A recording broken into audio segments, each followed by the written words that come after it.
Hello students, today we are going to study a lesson. The name of the lesson is A Letter to God.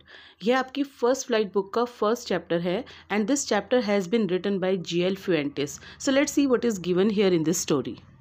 We get a beautiful message from this story and here the message is about faith and hope. हमारा विश्वास पर्वतों को भी हिलाने की ताकत रखता है और हमें उस चीज़ को पाने में मदद करता है जिसे हम पाना चाहते हैं। एक चीज़ जो हमें नहीं भूलनी चाहिए कि आज भी दुनिया में ह्यूमैनिटी प्रिवेल है। इट मीन्स इंसानियत बाकी है। इस स्टोरी के अंदर जो मेन कैरेक्टर है उसका नाम है Lencho and Lencho is a farmer by profession. From here the story begins. In this story Lencho lives in a valley. Valley का मतलब है घाटी। Lencho's house was the only house in that valley and this house was situated on the top of a low hill. यह एक छोटी सी पहाड़ी की ऊंचाई पर था। इस हाइट से लेंचो रिवर को भी देख सकता था और अपने फील्ड्स को भी देख सकता था। लेंचो की क्रॉप लगभग तैयार हो चुकी थी। उसे बस एक ही चीज़ की कमी थी। वह वेट कर रहा था रेनफॉल का, या यूं कहें कि हल्की सी बारिश का, लाइट शावर का। Lencho hope for rain so that he could get good harvest. Lencho was waiting for rain. Lencho north east direction में आसमान की तरफ देख रहा था। लेंचो ने देखा कि रेनी क्लाउड्स आ चुके थे। लेंचो की वाइफ घर में सबके लिए डिनर प्रिपेयर कर रही थी। लेंचो ने अपनी वाइफ से कहा कि उसे लगता है कि उन्हें बहुत ही जल्द पानी मिलने वाला है। लेंचो की वाइफ ने कहा कि अगर भगवान ने चाहा तो ऐसा बहुत ही जल्द होगा। लेंचो के बड़े बच्चे फील्ड में काम कर रहे थे और उसके छोटे बच्चे घर के बाहर खेल रहे थे। उसी दौरान लेंचो की वाइफ ने सबको डिनर के लिए आवाज़ लगाई। जब ये सब लोग डिनर कर रहे थे तो लेंचो को अचानक से महसूस हुआ that it was raining outside, कि बाहर बारिश हो रही है। लेंचो बहुत खुश हुआ और वो दौड़कर बाहर की तरफ आया क्योंकि वो इस बारिश की बूंदों को अपने शरीर पर महसूस करना चाहता था। लेंचो ने देखा कि बड़ी बड़ी बारिश की बूंदें गिर रही थी, जिसे उसने 10 सेंट पीसोस के साथ में कंपेयर किया और उसने छोटी बूंदों को 5 सेंट पीसोस के साथ में कंपेयर किया। अब लेंचो यहाँ बारिश की बूंदों को पैसे के साथ में कंपेयर कर रहा था, न्यू कॉइन्स कहकर बुला रहा था। तो इसका मतलब ये है कि लेंचो को लगता है कि बारिश मिलने के बाद उसे अच्छी फसल मिलेगी और अपनी इस क्रॉप को वो मार्केट में बेच सकता है, जिसके बाद उसे बहुत अच्छा पैसा मिल जाएगा। इसीलिए लेंचो ने इन बारिश की बूंदों को न्यू कॉइन्स के साथ में कंपेयर किया। Lencho was very happy because he has got some water. लेकिन अचानक से बहुत तेज हवा चलना शुरू हो जाती है और बारिश के साथ साथ बड़े बड़े हेल स्टोन्स भी गिरना शुरू हो जाते हैं। अब लेंचो ने देखा कि चारों तरफ हेल स्टोन्स गिर चुके थे। हेल स्टोन्स का मतलब है ओले, जिसे हम पीसीज ऑफ स्नो भी कहते हैं। अब ये इतनी ज़्यादा मात्रा में गिरते हैं कि ये उसके पूरे खेत को कवर कर लेते हैं और लेंचो की फील्ड को देखकर ऐसा लग रहा था जैसे वहाँ पर किसी ने नमक बिछा दिया हो। लेंचो की क्रॉप पूरी तरह से डिस्ट्रॉय हो चुकी थी, नष्ट हो चुकी थी। लेंचो के बच्चे फील्ड में इन हेल स्टोन्स को इकट्ठा करने के लिए निकल पड़े थे। हेल स्टोन्स को यहाँ पर पर्ल्स के साथ कंपेयर किया गया है। पर्ल्स का मतलब है बीड्स, यानी मोती।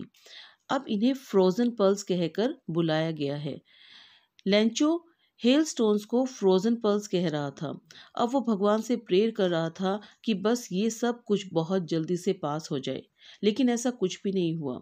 लगभग 1 घंटे तक लगातार बहुत तेज बारिश होती रही और साथ में हेल स्टोन्स भी गिरते रहे, जिसकी वजह से लेंचो की पूरी क्रॉप डिस्ट्रॉय हो गई। Here you will get answers to all your questions. You can pause this video for a moment and try to answer these questions. Lencho decides to write a letter to God. और Lencho भगवान को letter लिखने का फैसला करता है। अब Lencho के मन में एक ही सिंगल होप बाकी थी और उसकी ये उम्मीद थी, हेल्प फ्रॉम गॉड, भगवान से मदद। लेंचो को इस बात का यकीन था कि कोई भी भूख की वजह से नहीं मरता है और ऐसा लोग कहते भी हैं। लेंचो को भगवान पर बहुत विश्वास था और अगले संडे लेंचो खुद पोस्ट ऑफिस जाता है। वो भगवान को एक लेटर लिखता है जिसमें वो भगवान को 100 पैसोस भेजने की डिमांड करता है। लेंचो एड्रेस के तौर पर एनवेलप के ऊपर टू गॉड लिखता है। वो पोस्ट ऑफिस जाकर खुद वहाँ से एक स्टैम्प लेता है और उस स्टैम्प को इस एनवेलप के ऊपर लगाता है और खुद इस लेटर को मेल बॉक्स में डाल देता है। इस पोस्ट ऑफिस में काम करने वाला एक एम्प्लॉय इस लेटर को देखता है और इस पर लिखे एड्रेस को देखकर जोर जोर से हंसना शुरू कर देता है, क्योंकि आज से पहले उसने अपनी लाइफ में कभी भी ऐसा एड्रेस नहीं देखा था। इस लेटर को लेकर वो पोस्ट मास्टर के पास जाता है और पोस्ट मास्टर ने जब उस लेटर को देखा और एड्रेस को पढ़ा तो वो खुद भी हंसना शुरू कर देते हैं। पर थोड़ी देर के बाद वो एकदम से सीरियस हो जाते हैं और वो ये चाहते हैं कि जिस इंसान ने इस लेटर को लिखा है उस इंसान का भगवान पर बहुत फेद है, विश्वास है, और वो उसके उस विश्वास को बनाए रखना चाहते हैं। इसलिए पोस्ट मास्टर ये फैसला करते हैं कि वो इस लेटर का जवाब देंगे। लेकिन जैसे ही उन्होंने इस लेटर को पढ़ा तो उन्होंने देखा कि जिसने भी इसे लिखा है उसे पैसे की ज़रूरत है। अब यहाँ पर वो राइटर कौन है? उस लेटर को लिखने वाला, उसका विश्वास बनाए रखना चाहते थे।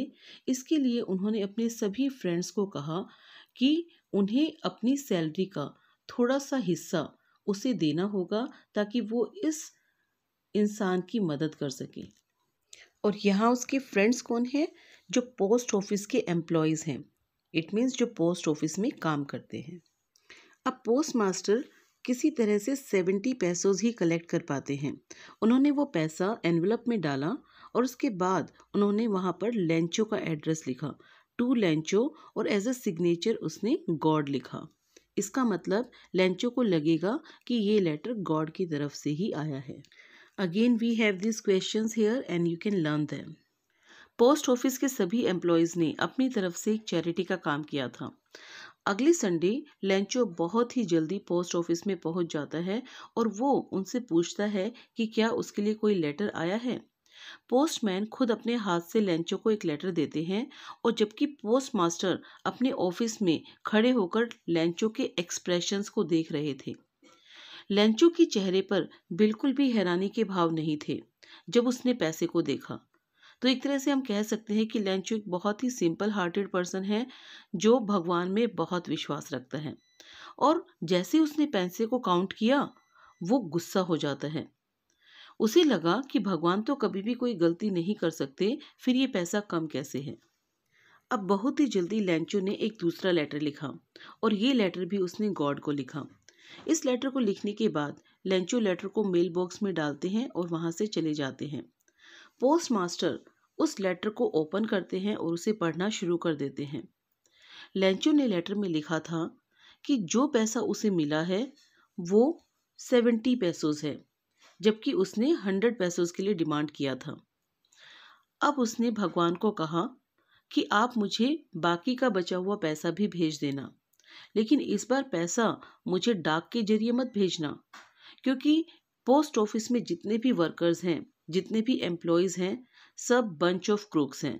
बंच ऑफ क्रूक्स का मतलब है सभी लोग डिसऑनेस्ट हैं, चीटर्स हैं, बेईमान हैं, और यहाँ पर उन बेईमान लोगों का एक बंच है, यानी कि एक ग्रुप है।